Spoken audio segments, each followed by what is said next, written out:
यो ब्रह्माणं विदधाति पूर्वम् यो वै वेदांश्च प्रहिणोति तस्मै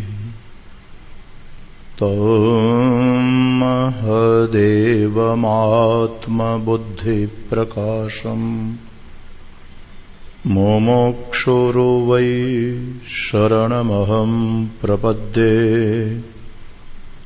ॐ शान्तिः शान्तिः शान्तिः। सच्चिदानन्दरूपाय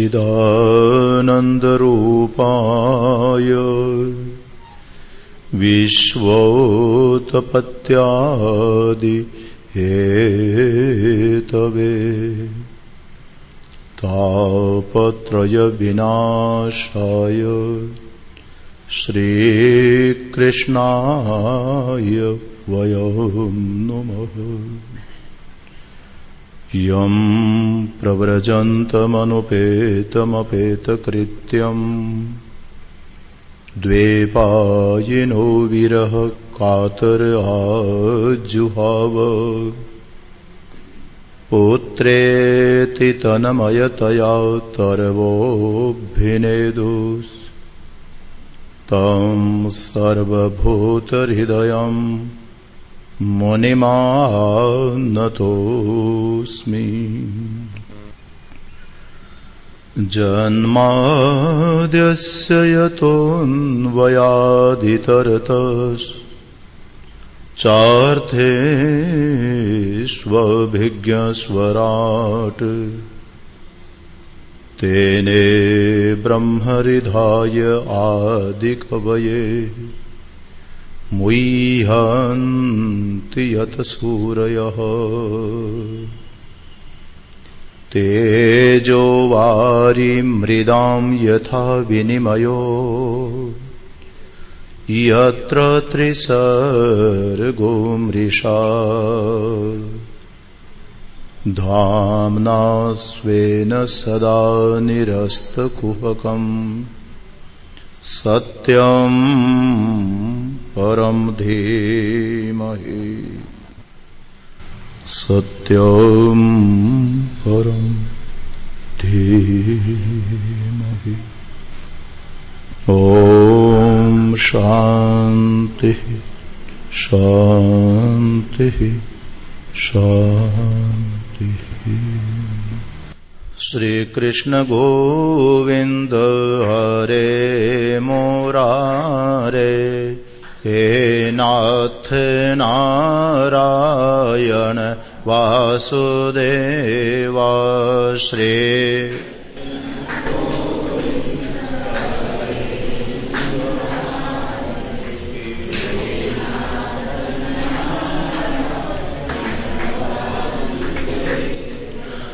श्री कृष्ण गोविंद हरे मुरारे हे नाथ नारायण वासुदेवा। श्री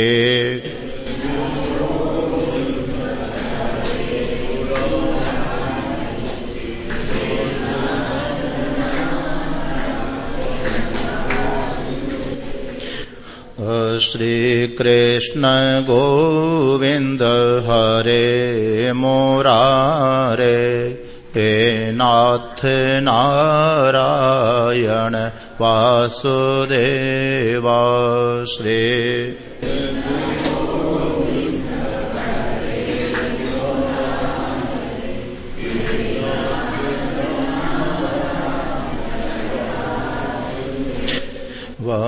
श्री कृष्ण गोविंद हरे मुरारे हे नाथ नारायण वासुदेवा। श्री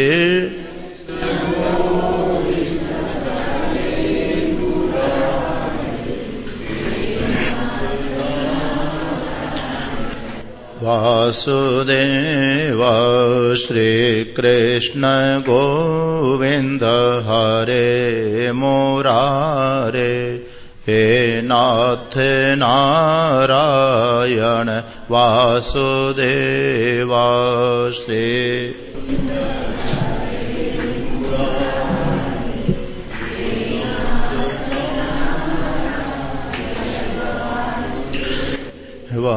श्रीकृष्ण गोविन्द हरे मुरारे हे नाथ नारायण वासुदेव श्री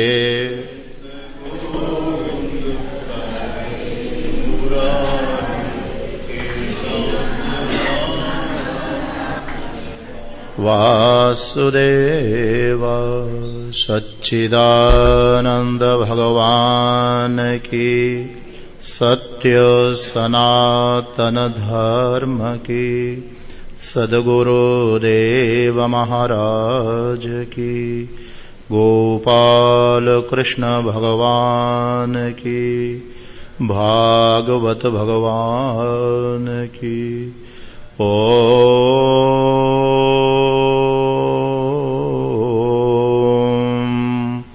नमः पार्वती पतये हर हर महादेव। आज के वक्तव्य विषय पर अपना विचार मंथन प्रारंभ करें उसके पहले एक छोटी सी जानकारी देना मैं अपेक्षित समझ रहा हूं। कीर्तन में दो तरह से शब्द सुनाई पड़ रहा था।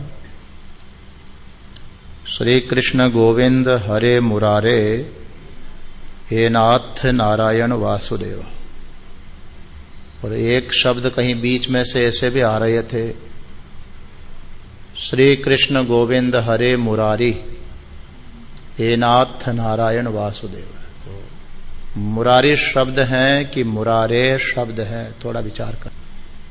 जो मूल शब्द है भगवान का नाम वो तो मुरारी ही है, किंतु जो ये कीर्तन है ये हिंदी भाषा या गुजराती भाषा का कीर्तन नहीं है।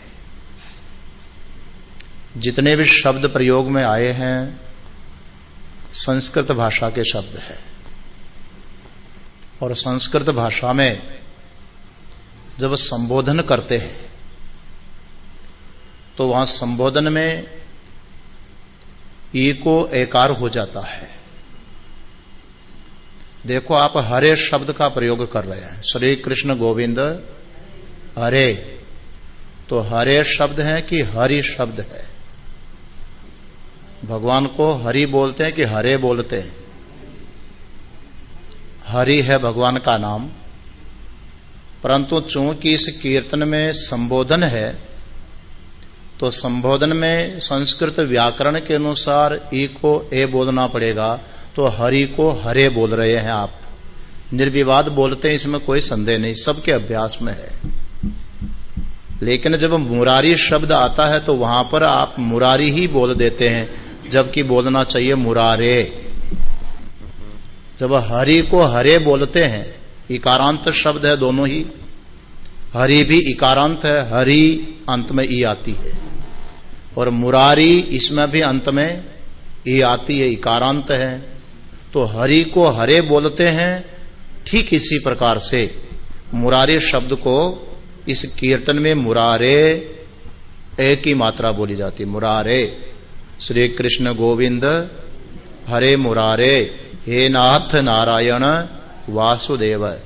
दूसरी बात, जितने भी शब्द हैं ऐसा लगता है कि हिंदी के ही शब्द हैं, क्योंकि यहां पर कोई भी विसर्ग नहीं लगा हुआ है किसी भी शब्द के पीछे। उसका कारण भी यही है कि संबोधन में विसर्ग का लोप हो जाता है।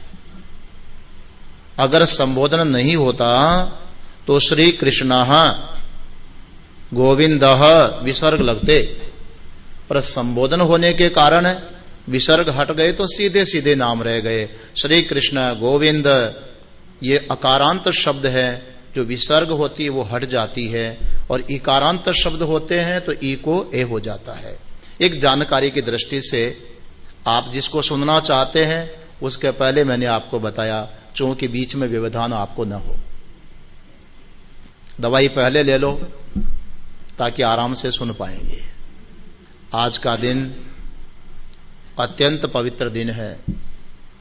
एक ऐसे महापुरुष की आज स्मृति के लिए भजन संध्या का आयोजन किया गया, उनकी स्मृति में हो रहा है।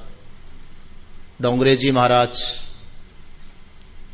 जो भागवत के विश्वविख्यात महापुरुष थे, मुझे अच्छी तरह से याद है कि आज बड़े बड़े कथाकार हैं हमारे यहां पर, तामझाम के साथ में कथाएं होती है, संगीत साथ में चलता है, सब कुछ होता है, और भी शेर शायरियां चलती हैं, बीच में भजन चलते हैं, भागवत का नाम होता है।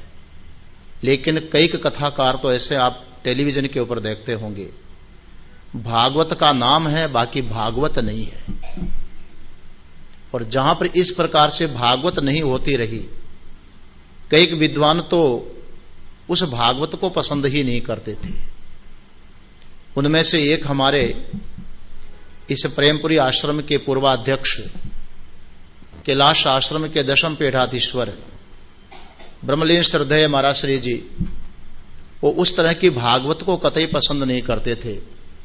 जहां नाम तो भागवत का हो किंतु वहां भागवत न हो। बड़ी संख्या लोग इकट्ठे कर लेते हैं, 25,000, 50,000, लाख लोग इकट्ठे हो सकते हैं, परंतु आज जिनकी स्मृति में यह आयोजित हुआ है, वो समय था, मैंने देखा है, वहां कोई संगीत का तामझाम नहीं, जिनमें कोई बनावट नहीं।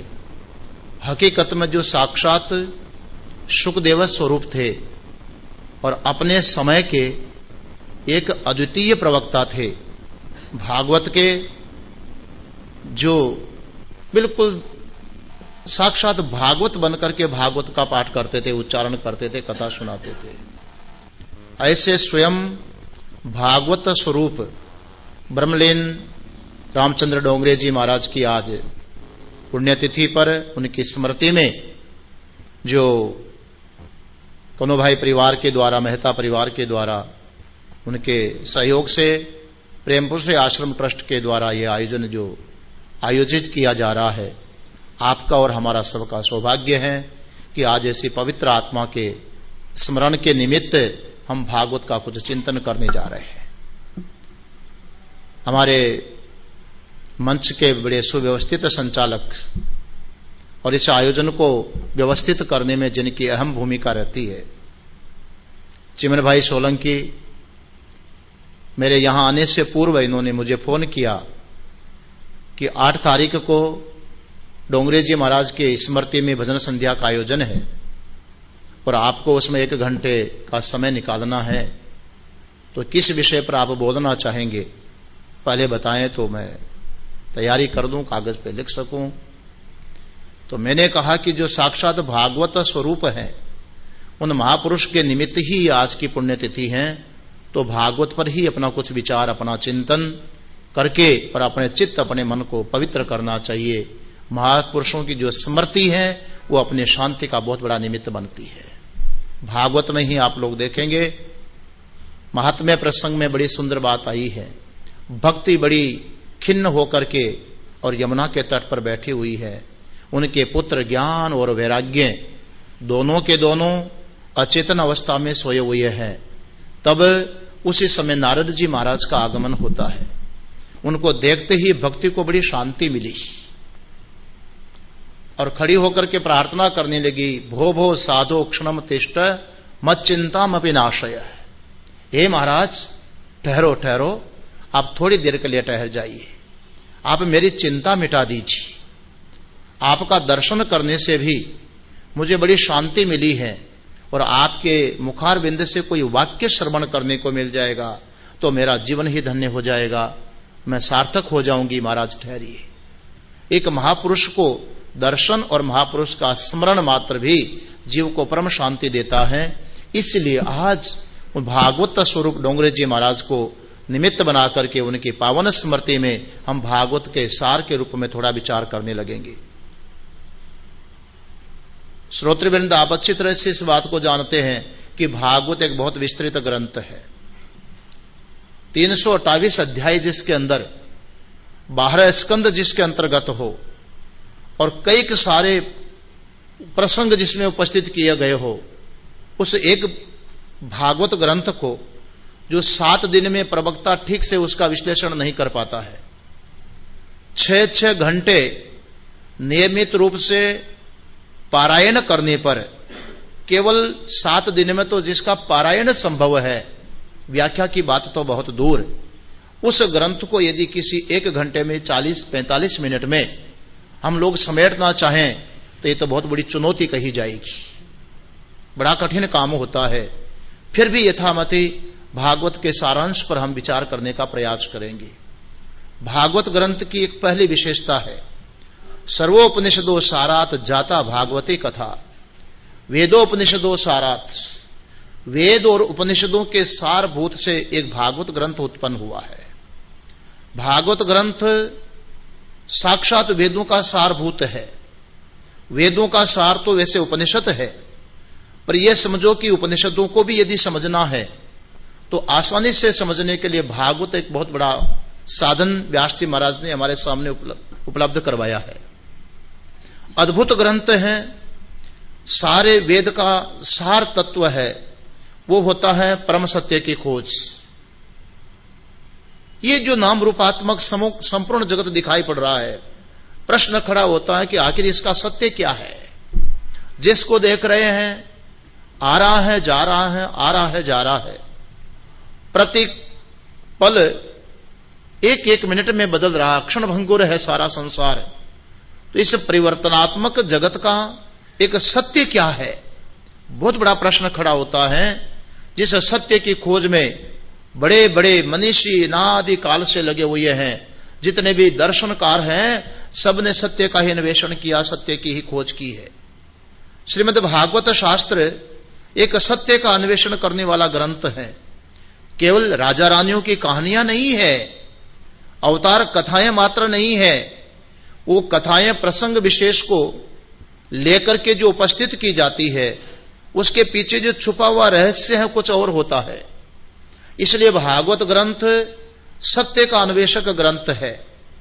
यही कारण है किसी भी ग्रंथ को देखना हो तो उसका आदि और अंत को देख लेना चाहिए, समझ में आ जाता है कि उसका तात्पर्य क्या होता है।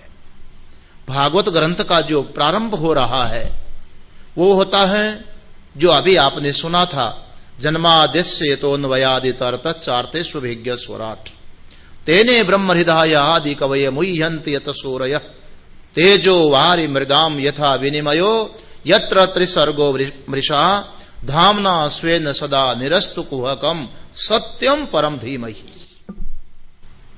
वहां श्लोक के अंत में कहा गया है कि सत्यम परम धीमहि, हम परम सत्य का ध्यान करते हैं।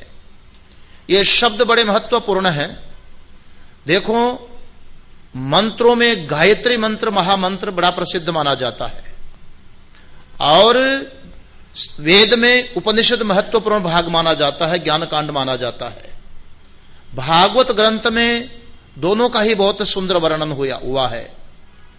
वेदांत दर्शन ब्रह्मसूत्र माना जाता है और ब्रह्मसूत्र में एक सूत्र आया है जन्मादेश यतः,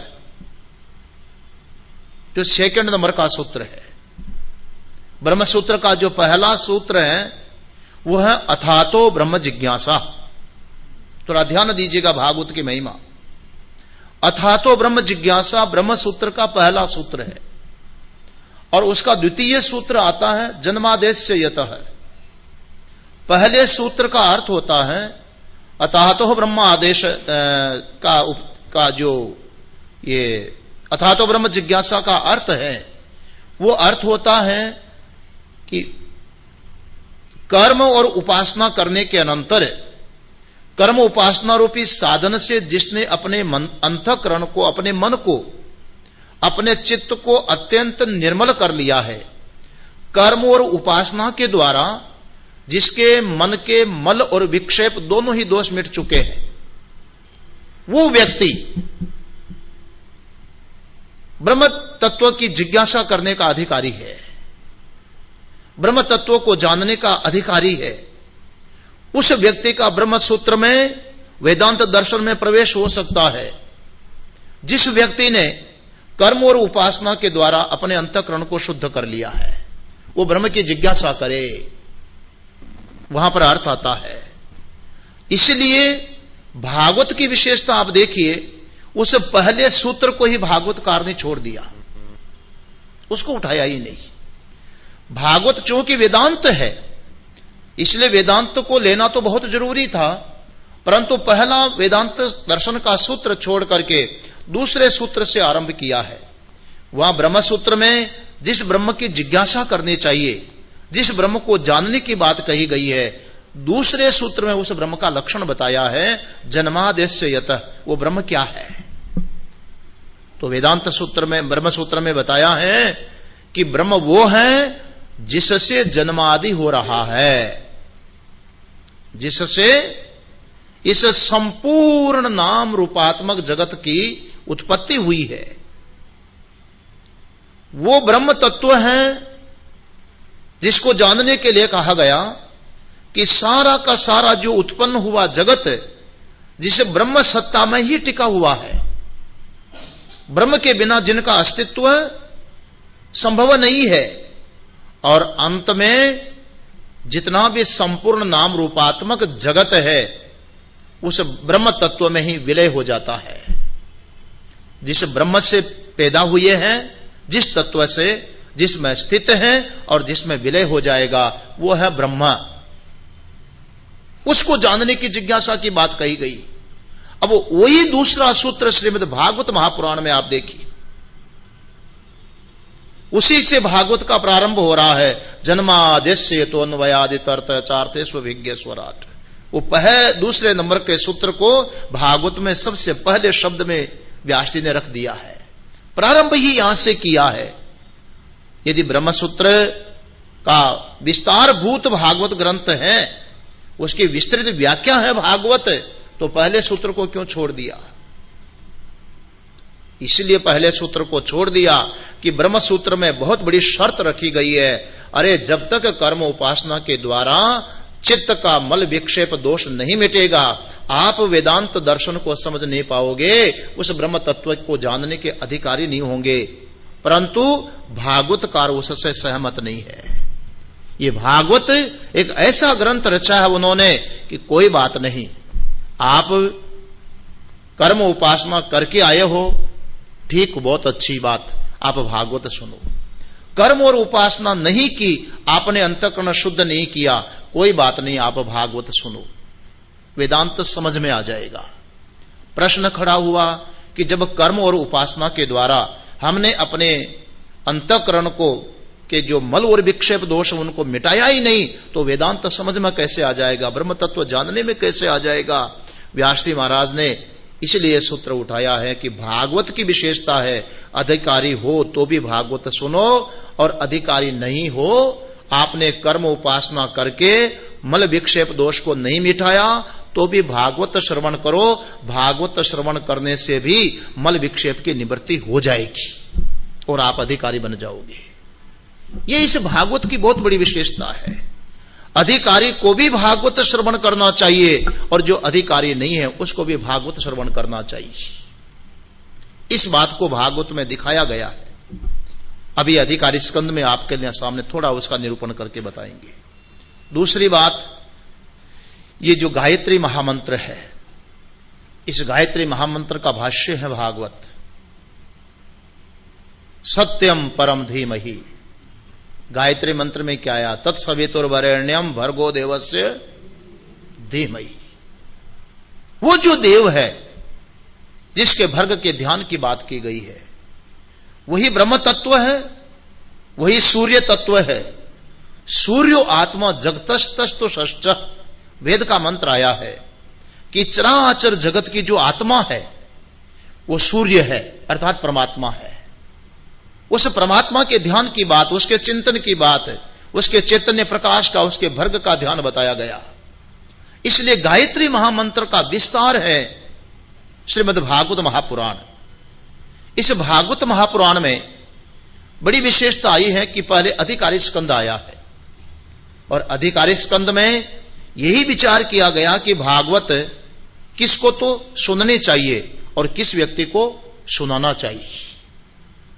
भागवत सुनने का अधिकारी कौन और भागवत श्रवण करवाने का अधिकारी कौन। पहले स्कंद में 3 प्रसंग आए हैं। एक प्रसंग आया है नैमिषारण्य क्षेत्र में शौनक आदि ऋषि हजारों की संख्या में है, वो बहुवचन का प्रयोग हुआ है, और वो सारे ऋषि यज्ञ कर रहे हैं। और यज्ञ इस प्रकार चल रहा है कि दीर्घकालीन यज्ञ, काल तक चलने वाला यज्ञ, वो लंबा यज्ञ कर रहे हैं। प्रातः प्रातः यज्ञ आदि कर्म से निवृत्त होने के अनंतर जब उनकी हवन क्रिया संपन्न हो जाती थी, उसके बाद में शौनक आदि ऋषि सूत जी महाराज के पास में जाते हैं और उनसे कुछ सत्संग के लिए प्रार्थना करते हैं कि महाराज आप तो सब कुछ जानते हैं, आप पुराण को जानते हैं, आप इतिहास को जानते हैं, आप धर्म ग्रंथों को जानते हैं, यदि आप हमको पात्र समझते हैं, अधिकारी समझते हैं, तो आप हमें सत्संग श्रवण करवाइए। प्रार्थना किया। उनके प्रार्थना करने पर सूत जी महाराज ने शौनक आदि ऋषियों को श्रीमद् भागवत महापुराण की कथा श्रवण करवाई। एक तो यह प्रसंग वहां उपस्थित होता है। दूसरा एक प्रसंग आया है अधिकारी स्कंद के अंदर।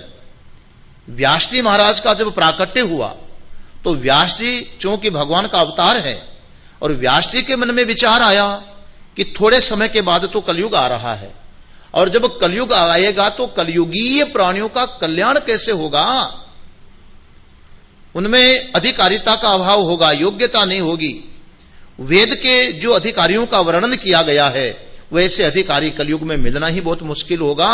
इसलिए वेद के ज्ञान को मैं कहीं एक अन्य लौकिक संस्कृत में एकत्रित करके और लोगों के कल्याण का एक साधन तैयार कर दूं। तब व्यास जी महाराज ने महाभारत की रचना किया और वेदों का संपूर्ण ज्ञान महाभारत में रखा। उसके बाद भी व्यास जी को संदेह हुआ कि कोई ऐसा समय भी आ सकता है, क्योंकि महाभारत इस ग्रंथ में एक पारिवारिक कलह के कारण युद्ध का प्रसंग उपस्थित होता है, और कहीं लोग इस भ्रांति से कि महाभारत को पढ़ेंगे तो पारिवारिक कलह हो जाएंगे, भाई और भाई में वैमनस्य हो जाएगा, महाभारत पढ़ेंगे ही नहीं तो कल्याण कैसे होगा। तब व्यास जी महाराज ने पुराणों की रचना किया, 17 पुराण बना दिए, परंतु फिर भी व्यास जी के भीतर में शांति नहीं है। प्रसंग आता है भागवत में। तब उस समय नारद जी महाराज का अनायास आगमन होता है, और नारद जी महाराज व्यास जी को पूछते हैं आपका तन मन सब ठीक तो है, प्रसन्न तो हो, उदासी क्यों दिखाई पड़ती है। तब व्यास जी महाराज ने नारद जी को सारी बात बताई कि मैंने समाज कल्याण के लिए, आने वाली पीढ़ियों के लिए बहुत कुछ काम किया है। चारों वेदों का जो विभाजन किया, पहले एक ही हुआ करते थे, वेद विभाजन किया, कोई 4 न तो 3 वेद पढ़े, 3 न तो 2 पढ़े, 2 न तो 1 वेद भी पढ़े, और वो भी न पढ़े तो महाभारत की रचना की, वो भी न पढ़े तो पुराणों की रचना की, समाज के लिए बड़े बड़े काम किए, परंतु फिर भी पता नहीं मेरे मन में शांति नहीं है, एक संतुष्टि नहीं है, एक पूर्णता नहीं है। तब नारद जी महाराज ने बहुत बड़ा उनको उपदेश देते हुए कहा कि अब तक जो किया आपने दुनिया के लिए किया है, अपने आत्म शांति के लिए क्या किया है।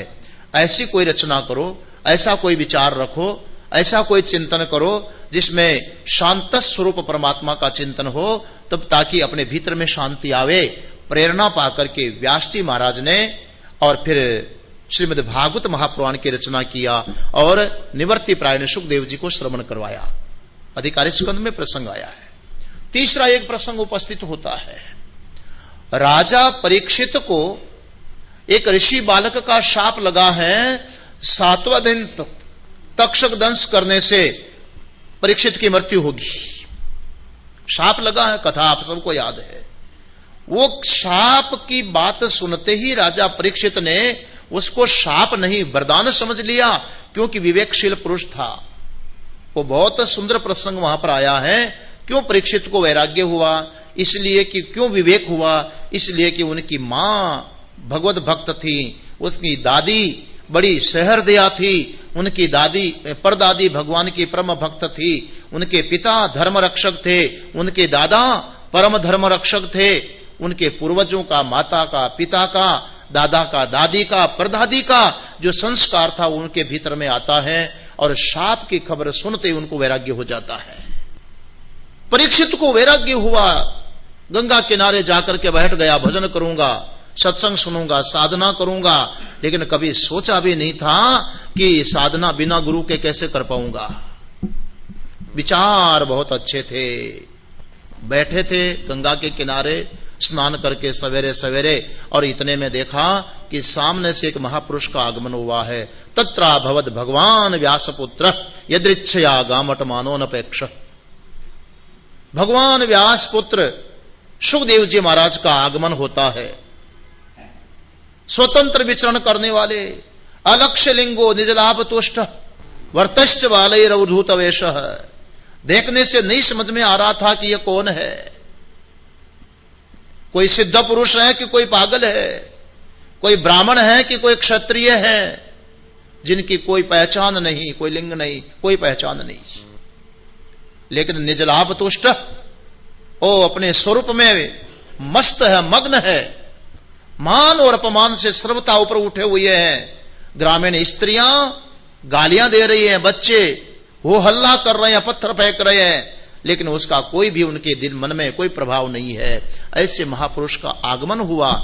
हीरे की पहचान जौहरी को होती है। राजा परीक्षित ने सुखदेव जी महाराज को देखा और खड़े हो गए, आगे बढ़कर के गुरु जी को साष्टांग प्रणाम किया, एक उच्च आसन के ऊपर उनको विराजमान किया, और जो ही देखा कि एक राजा इनको साष्टांग प्रणाम कर रहा है, आदर दे रहा है, विनम्रता से चरणों में बैठा हुआ है, ग्रामीण स्त्रियां, बालक लज्जित होकर के लौट जाते हैं। उसके बाद उनके चरणों में बड़ी विनम्रता के साथ परीक्षित ने सुखदेव जी महाराज से प्रार्थना किया, अतः संसिद्धिम पृच्छामि योगी नाम परमम गुरुम। हे योगियों के परम गुरु, मैं आपसे एक कल्याण के लिए कोई सवाल करना चाहता हूं, कुछ पूछना चाहता हूं। मेरी इच्छा है, मैं जानता हूं पुरुषस्य यह हित कार्य म्रियमाणस्य सर्वथा। कोई मनुष्य जो म्रियमाण हो उसका कार्य क्या है? यत श्रोतव्यम अथो जप्यम यत कर्तव्यम निर्भि प्रभो समर्थ्यम्यम यद भजनीयम वा यद विप्रियम। जो म्रियमाण पुरुष है उसको क्या करना चाहिए? क्या श्रवण करना चाहिए उसको? क्या जप करना चाहिए उसको? क्या भजन करना चाहिए? क्या करना चाहिए, क्या नहीं करना चाहिए? म्रियमाण का कर्तव्य क्या बनता है? वो जो पुरुष है या मर रहा है, यह प्रश्न किया और उसी के साथ में अधिकारी स्कंद संपन्न हुआ। पहली चीज, भागवत किसके लिए है आप ध्यान दीजिए। भागवत उस व्यक्ति के लिए है जो म्रियमाण है। भागवत उस व्यक्ति के लिए है जिसको मरने का डर लग रहा है और निरंतर काल के गाल में जा रहा है। काल व्याल मुखग्रास त्रास निर्णाश हेतवे। महात्म्य प्रसंग में बहुत सुंदर बात आई है। श्रीमद् भागवतम शास्त्रम अकलो कीरेण भाषितम। प्रत्येक मनुष्य काल के गाल में पड़ा हुआ है। काल कौन है? महात्म्य प्रसंग में बताया, काल एक सर्प है। सर्प क्या करता है? चूहे को, मेंढक को पकड़ता है, खाता है, पर जिंदे को खाता है कि मरे हुए को? शेर भी मांस भक्षी है और सर्प भी मांस भक्षी है। शेर कभी भी जिंदे को नहीं खाता है। सामने पड़ गया जिंदा प्राणी, गर्दन पकड़ करके फफेड़ करके मारेगा और मरने के बाद मांस नोच नोच करके खाएगा। सर्प कभी भी मरे हुए को नहीं खाता है, जिंदे को खाता है। पकड़ा है मेंढक को, जिंदे को निगलता है, और जिसको निगल रहा उसको पता भी नहीं चलता है। भर्तृहरि ने उस घटना का वर्णन करते हुए कहा है कि मेंढक ने, सर्प ने मेंढक को पकड़ा और निगलने लगा। केवल वो मेंढक का जो मुंह है सर्प के मुंह से बाहर रह गया है, पूरा शरीर उसके अंदर जा चुका है। मेंढक को भूख लगी थी, मच्छर उड़ते उड़ते आया, देखा ये तो मेरा भोजन। वो सांप के मुंह में पड़ा हुआ मेंढक जिसका मुंह भर बाहर है, मच्छर को देखते ही वो भी जीभ लपलपाने लगा कि मेरा भोजन है, मेरा भोजन है। भला उस मेंढक को यह पता नहीं चल पा रहा है कि मैं किसी के मुंह में ग्रास बना हुआ हूं, काल का ग्रास बन रहा हूं, उसको समझ में नहीं आ रही है। ठीक इसी प्रकार संसार के जो मनुष्य हैं वो निरंतर काल के मुंह में जा रहे हैं। काल व्याल ग्रस रहा है, सर्प ग्रसित कर रहा है। मर जाएंगे ऐसा सोचना ही मत, मर रहे हैं ये देख लो। देखते देखते पूरा बचपना मर चुका है, इस शरीर की जवानी मर चुकी है, इसका वार्धक्य मर रहा है। जो शक्ति, जो समृद्धि, जो समझ कल थी वो आज नहीं है, और आज है वो कल नहीं रहेगी। 24 घंटे में तो बहुत कुछ निगल जाता है। कितनों को निगल गया छोड़ा, निगल रहा है। इसलिए हर व्यक्ति है म्रियमाण, निरंतर चलती हुई क्रिया है। जैसे आप इंग्लिश वाले लोग वॉकिंग, गोइंग आदि बोलते हो, चलते हुए, इसी प्रकार से म्रियमाण क्रिया है, मरते हुए। संसार के जो मरते हुए लोग हैं उनको क्या करना चाहिए, प्रश्न किया है। आइए भागवत क्या है। इस भागवत की विशेषता यह है कि हर व्यक्ति को भागवत श्रवण करनी चाहिए। तीनों प्रसंग आप देखिए। ऋषि यज्ञ कर रहे हैं और ऋषियों का उद्देश्य है, यज्ञ किया जाता है स्वर्ग कामो यजेत, मरने के बाद स्वर्ग मिले उसके लिए यज्ञ किया जाता है। वो ऋषि लोग थे जो परलोक को सुधारने के लिए अपना कर्म कर रहे थे, और उनको भागवत श्रवण करनी हुई सूत जी महाराज के द्वारा। जो परलोक सुधारना चाहता है उस व्यक्ति को भागवत श्रवण करनी चाहिए, जो अपना परलोक सुधारना चाहता है। उसका एक उदाहरण है शौनक आदि ऋषि, परलोक की कामना से यज्ञ कर रहे हैं, लेकिन जो समय बचता है उसमें भागवत श्रवण कर रहे हैं। दूसरे व्यक्ति आए हैं आपके सामने, व्यास जी महाराज, लोक कल्याण की बात सोच रहे हैं। कलयुगीय जीवों का कल्याण कैसे हो, कल्याण कैसे हो, समाज हित की बात सोच रहे हैं।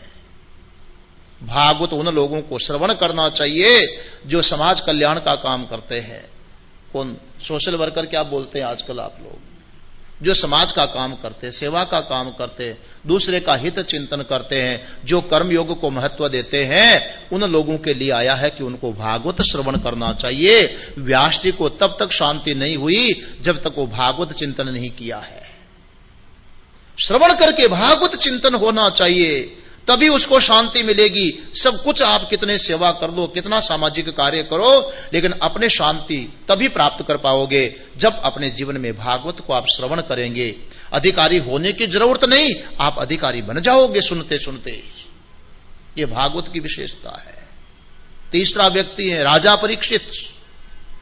राजा परीक्षित वो व्यक्ति है जिसको मृत्यु की खबर लगी है कि 7वें दिन मृत्यु खत्म कर देगी, और 7 दिन के अंदर अंदर ही अपना कल्याण का कोई उपाय कर लेना चाहिए। 7 दिन में तो मृत्यु होने वाली है। ये इस बात को बता रहा है कि तुम्हारे पास कोई 8वां दिन नहीं है, जो होगा 7 दिन में ही होगा। मृत्यु सबकी होने वाली है। सोमवार, मंगलवार, बुधवार, गुरुवार, शुक्रवार, शनिवार और रविवार, 8वां बार कौन सा है? 8वां दिन कोई है?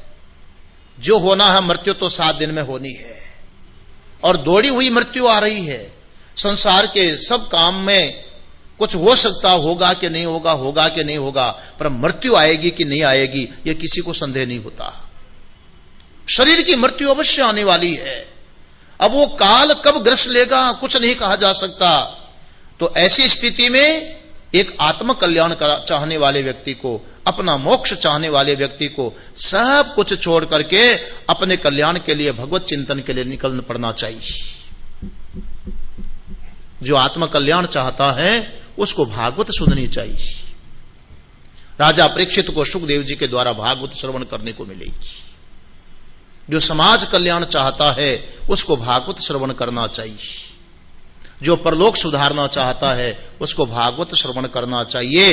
इसका अर्थ हुआ जन्मादेश्य यतः, जो कहा गया है वो जो ब्रह्म तत्व, वो परमात्मा है, उसको जानने का अधिकार मनुष्य मात्र को है, किंतु एक शर्त है, उसको जनाने वाला कैसा होना चाहिए? भागवत को जनाने वाला व्यक्ति कैसा होना चाहिए? दूसरा प्रश्न खड़ा होता है। श्रोता की बात आई, वक्ता कैसा होना चाहिए? 3 वक्ता साधन अधिकारी स्कंद में आया है। पहले वक्ता है सूत जी महाराज, दूसरे वक्ता है नारद जी महाराज, और तीसरे वक्ता आए हैं हमारे सामने सुखदेव जी महाराज। ध्वनि से स्वागत कीजिए। तीनों के लिए 3 वक्ता उपलब्ध हुए हैं। आप तीनों वक्ताओं की श्रेणी देखिए, उनका स्तर देखिए, उनकी निष्ठा देखिए, उनकी स्थिति देखिए। अपने स्थान पर बैठे तीनों के तीनों सब बैठे पीछे वालों को भी दर्शन होते रहे। निवृत्ति प्रायण पुरुष है। ध्वनि से स्वागत करते रहिएगा। किनसे श्रवण करना चाहिए? नहीं, जो बंधन मुक्त पुरुष है उससे भागवत श्रवण करनी चाहिए। बंधे को बंदा मिले, छूटे कौन उपाय। कर सेवा निर्बंध की पल में देत छुड़ा। एक बंधा हुआ व्यक्ति दूसरे बंधे हुए से अपनी मुक्ति की प्रार्थना करता है, भला वो स्वयं ही बंधा हुआ है, सामने वाले को मुक्त कैसे कर सकता है? भागवत कहता है जो बंधे हुए पुरुष हैं वो मुक्त पुरुषों के द्वारा भागवत श्रवण करके अपना कल्याण कर सकते हैं। वातावरण चाहूं और फैल रहा है। उनमें तीनों में सर्वश्रेष्ठ जो व्यक्ति बताया है वो आया है राजा परीक्षित, जो अपना आत्म कल्याण चाहता है। जो व्यक्ति भला अपना भला नहीं कर सकता, अपना कल्याण नहीं कर सकता, वो समाज का क्या कल्याण करेगा? जो वर्तमान नहीं सुधार पाता वो फ्यूचर को क्या सुधार देगा? पहला तो अपना कल्याण कर, जो अपना कल्याण नहीं कर पाया, भला जो अपना घर नहीं संभाल पाया वो समाज को क्या भला कर देगा? जो अपना हित नहीं कर पाया वो दूसरे का क्या हित कर देगा? अपने क्षुधा नहीं मिटा पाया वो दूसरे की क्या क्षुधा मिटा देगा? इसीलिए सर्वश्रेष्ठ यहां पर अधिकारी आया है राजा परीक्षित, जो अपना कल्याण चाहता, आत्म कल्याण चाहता है। किंतु उसमें एक बहुत बड़ी विशेषता आप देखिए, भागवत कहता है, ये कुछ विशेषताएं हैं भागवत की जो अन्य शास्त्रों से हट करके हो। आप उपनिषद पढ़ोगे, उपनिषद में एक शर्त आई है, तद विज्ञानार्थम स गुरुमेवाभिगच्छेत समित पाणी श्रोत्रियम ब्रह्मनिष्ठम। परमात्मा को जानने के लिए आप गुरु के पास में जाओ। श्रोत्रिय और ब्रह्मनिष्ठ जो गुरु है वो गुरु के पास में जाओ, परमात्मा को जना देंगे, उसे सत्य तत्व का बोध करा देंगे। उपनिषद में आया। मगर भागवत की विशेषता देखिए, भागवत की विशेषता यह है कि आपको गुरु ढूंढने की जरूरत नहीं है। यह भागवत की विशेषता है। गुरु आपको ढूंढ लेगा, आपको गुरु खोजने की जरूरत नहीं है। और यदि आप गुरु को खोजने निकल पड़े तो पहचान नहीं पाओगे, क्योंकि वो क्षमता, वो योग्यता है ही नहीं। भक्ति के पुत्रों को जगाने के लिए, भक्ति का कष्ट मिटाने के लिए नारद जी महाराज को गुरु की जरूरत पड़ी थी। कोई मार्ग नहीं सूझा, सारे तीर्थ छान लिए, सारे आश्रमों में भटक लिए, मंदिर और गुफाएं कुछ छोड़ा नहीं, एक भी महापुरुष नहीं मिला। आखिर नारद जी महाराज बद्री वन में जाकर के एक वृक्ष के नीचे बैठ जाते हैं कि मैं तपस्या करूंगा। और तप करने का जब निर्णय लिया है तो सामने से संकीर्तन करते हुए सनकादि ऋषि के दर्शन होते हैं। हरि शरणम, हरि शरणम, हरि शरणम। गुरु को ढूंढने निकले, गुरु मिला नहीं, और जब अपने योग्यता पाने की सोच करके बैठ गए, गुरु ने ढूंढ लिया। आगे चल करके एक प्रसंग आता है।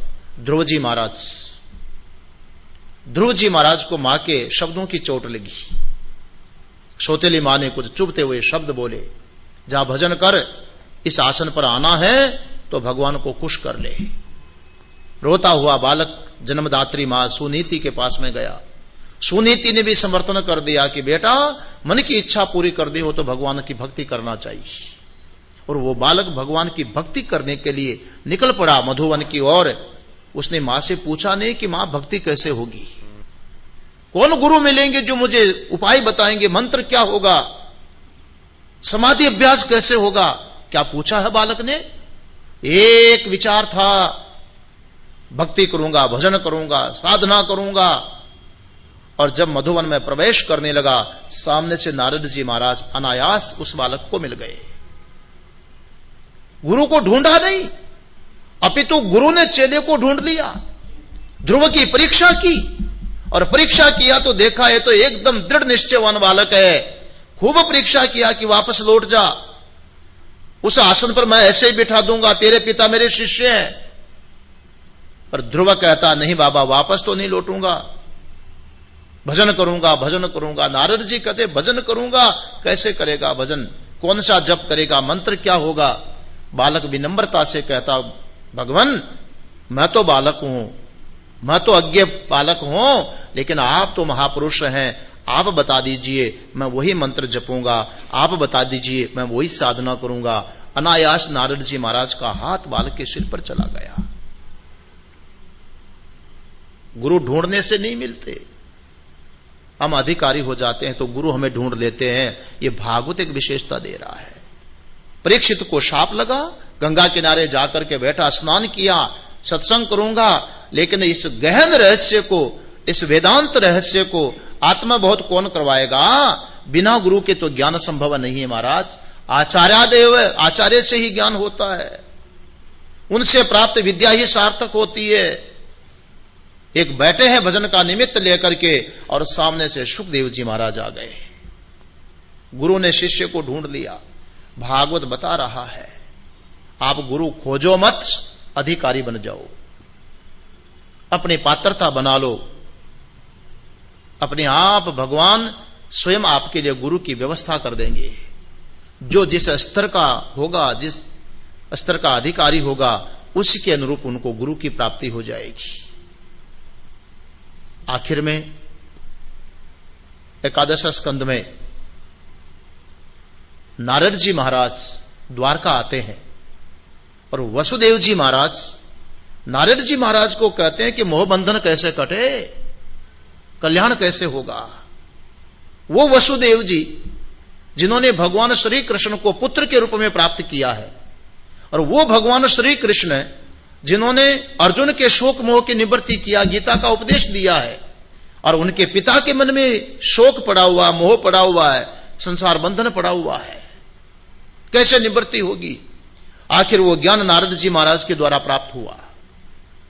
इसका अर्थ है कि ज्ञान गुरु से ही मिलेगा, अधिकारी बनने की जरूरत है। सुखदेव जी महाराज ने जब प्रश्न किया कि म्रियमाण को क्या करना चाहिए, जो गृहस्थ जीवन जी रहा है उस और काल के गाल में जा रहा है, सुखदेव जी महाराज ने बड़ी सुंदर बात कही है। वहां पर आदि और अंत को लेकर के सार आपके सामने रखने का प्रयास करते हैं। सुखदेव जी महाराज कहते हैं कर्तव्यादीनि राजेंद्र नृणाम संति सहस्रशः। अरे क्या बताएं राजन, जो गृह गृहस्थी का दायित्व निभाने वाले लोग हैं उनके लिए करने करनाने के लिए हजारों काम होते हैं, कोई एक दो काम होते हैं, बहुत सारे काम होते हैं। और उन लोगों का समय इस संसार व्यवहार को करने कराने में ही समाप्त हो जाता है। निद्रिया रीयते नक्तम विवायेन च वावय दिवा चाहते है या राजन कुटुंब भरणेन वा। ऐसे जीवन चला जाता है। बहुत लोग हैं जिनकी रात्रि नींद और अन्य प्रसंग विशेषों में चली जाती है, जिनका दिन धन कमाने और कुटुंब के भरण पोषण की व्यवस्था में चला जाता है। रात भी गई और दिन भी गया, कब भजन करे। परंतु फिर भी जो विचारशील पुरुष होता है राजन, जिसको मुक्ति चाहनी है, उसको ऐसे व्यस्त समय में वैसे भी अपने आत्म कल्याण के लिए वक्त निकालना चाहिए, थोड़ा समय निकालना चाहिए। बहुत सुंदर बात वहां पर कही है कि एतावान सांख्य योगाभ्याम स्वधर्म परिनिष्ठया जन्म लाभ परपुंसाम अंते नारायण स्मृति। मनुष्य को यह चाहिए राजन, किसी भी साधन के द्वारा बने, एतावान सांख्य योगाभ्याम स्वधर्म परिनिष्ठया, चाहे ज्ञान कांड से बने, चाहे योग मार्ग से बने, चाहे कर्म निष्ठा से बने, चाहे भक्ति मार्ग से बने, उसको जो मार्ग अच्छा लगता है उस साधन को अपना लें और परमात्मा के भजन में, परमात्मा के चिंतन में, परमात्मा के अन्वेषण में लग जाएं और ऐसे अपने मन को तल्लीन कर लें। अंते नारायण स्मृति। जब वो इस देह का त्याग करने लगे तो उस समय संसार की कोई वस्तु, कोई व्यक्ति, कोई पदार्थ, कोई परिस्थिति उसके पटल पर ना आवे, अपितु एकमात्र परमात्मा का चिंतन हो, परमात्मा का चिंतन हो। गृहस्थ को ऐसा करना चाहिए, उसका मुख्य कर्तव्य यह बनता है। घड़ी इनकार करेगी, ज्यादा विस्तार नहीं कर पाएंगे। मुझे एक छोटी सी सच्ची घटना याद आती है और जब भागवत प्रसंग सुनाता हूं तो बात मैं सामने रखता ही कि जीवन भर जो हम लोग चिंतन करते हैं वही मरते समय सामने आता है। इसलिए सुखदेव जी महाराज कहते हैं परीक्षित को, अंते नारायण स्मृति। अरे जो कर रहे हो करो, लेकिन ऐसा करो कि वो अंतिम समय में केवल नारायण की स्मृति आवे। आज जिनकी स्मृति में ये आयोजन आयोजित हुआ है वो डोंगरे महाराज जी स्वयं एक उदाहरण दिया करते थे। डोंगरे महाराज कहा करते थे कि ये कोई बहुत बड़ा सेठ था और वृद्धावस्था थी, मरणासन्न अवस्था में चला गया, परिवार वालों ने बिल्कुल नीचे सुला दिया है और इर्द गिर्द बैठे हुए हैं, कभी भी प्रयाण हो सकता है, कोमा में गए हुए हैं। इतने में थोड़ी कुछ हलचल सी हुई, आंख खुली तो मरणासन्न उस सेठ की जब आंख खुली तो हाथ उठाने लगे। डोंगरे जी महाराज सुनाया करते थे, वो बार बार ऐसे हाथ उठाते हैं लेकिन आसक्ति इतनी है कि हाथ धराम से नीचे गिर पड़ता है। फिर वो धीरे धीरे और हाथ उठाते और फिर हाथ गिर पड़ता है। इर्द गिर्द बैठे हुए पुत्र आदि परिजनों ने समझा कि पिताश्री ने, पुराने जमानों का रिवाज था, दीवारों में कुछ दबा करके रखा है, कहीं जमीन में दबा करके रखा है। अब सोच रहे हैं कि जाते जाते तो बता दूं, लेकिन वाणी काम नहीं कर रही, हाथ से इशारा कर रहे हैं। शायद बोल पाते तो किसी योग्य डॉक्टर के पास में गए, बुला करके लाए, डॉक्टर साहब कितना ही पावरफुल इंजेक्शन देना पड़े, कोई भी उपाय करना पड़े, एक बार पिताश्री को मुंह से बुलवा दीजिए। डॉक्टर भी कोई बड़ा अनुभवी था, ऐसे कोई दवा दी, सचमुच में एक शक्ति का संचार हुआ, चेतना आई और सेठ बैठे हो गए, बात करने लग गए। पुत्रों आदि ने कहा, बता दो जल्दी बता दो, आप ठीक नहीं हो गए हैं, ये दवा का प्रभाव है। क्या बताना चाह रहे थे? बार बार हाथ उठा रहे थे। तो सेठ कहने लगे, क्या बताऊं, समय चला गया। बोले नहीं बताओ तो सही, हाथ उठा करके क्या कहना चाहते थे? सेठ बोले, ये कहना चाह रहा था तुम सब के सब मेरे मुंह की ओर ताक रहे थे और वो कोने में जो झाड़ू पड़ी थी उसको बकरी खा रही थी। डोंगरे जी महाराज सुनाया करते थे, वो कोने में पड़ी हुई झाड़ू को बकरी खा रही थी, तुम्हारा किसी का भी ध्यान नहीं था, सब मेरी ओर देख रहे थे। मैं इशारा कर रहा था, बकरी को भगाओ, झाड़ू खा जाएगी। मरते समय अंत में यदि झाड़ू याद आया, उस व्यक्ति की गति क्या होगी? क्या गति होगी? लगता है कि यह तो एक जोक है। अरे बाबा नहीं, कितनों की ऐसी स्थिति बनती है, कहां उसका मन अटक जाता है। एतावान सांख्य योगाभ्याम स्वधर्म परिनिष्ठया। बहुत कम लोग ऐसे होते हैं जो वास्तव में उस अंतिम समय को ध्यान में रखते हैं। सुखदेव जी महाराज ने यही उपदेश दिया कि तैयारी करो और अंत में परमात्मा की स्मृति आवे, परमात्मा की स्मृति आवे। अब कैसे स्मृति आएगी महाराज? तब उन्होंने भागवत में बहुत सुंदर साधन बताया गया है। साधन स्कंद उसी को बता रहा था। सगुण की उपासना करो, निर्गुण का चिंतन करो, जो आप कर सकते हो साधना करके आगे बढ़ो। और इस बात को अच्छी तरह से समझ लो कि ये चराचर जगत एक परमात्मा से ही प्रकट हुआ है, उसकी लीला का विलास मात्र है और सब उस परमात्मा में ही विलीन होने वाला है। और जो परमात्मा चराचर जगत को उत्पन्न कर रहा है वही परमात्मा तुम्हारी अंतरात्मा है। 12 स्कंदों में सुनाया, बहुत विस्तार में सुनाया, और सुना करके परीक्षित को सुखदेव जी महाराज ने पूछा, राजन एक बात बताओ, मरने का जो डर था तुम्हारा गया कि नहीं? मरने का भय समाप्त हुआ कि नहीं? कहते हैं कि परीक्षित ने कोई जवाब नहीं दिया, चुप हो गया।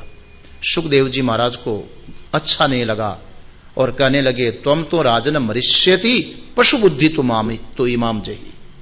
अरे मैं मर जाऊंगा मर जाऊंगा मर जाऊंगा, कौन सी पशु बुद्धि लेकर के बैठा है? तूने भागवत सुनी है? क्या मरने वाला है? जैसे शरीर पहले नहीं था, अभी मालूम पड़ रहा है और फिर नहीं रहेगा। ये सारा संसार ऐसे ही है, इसको जानने वाला हमेशा रहने वाला है, मरता कौन है?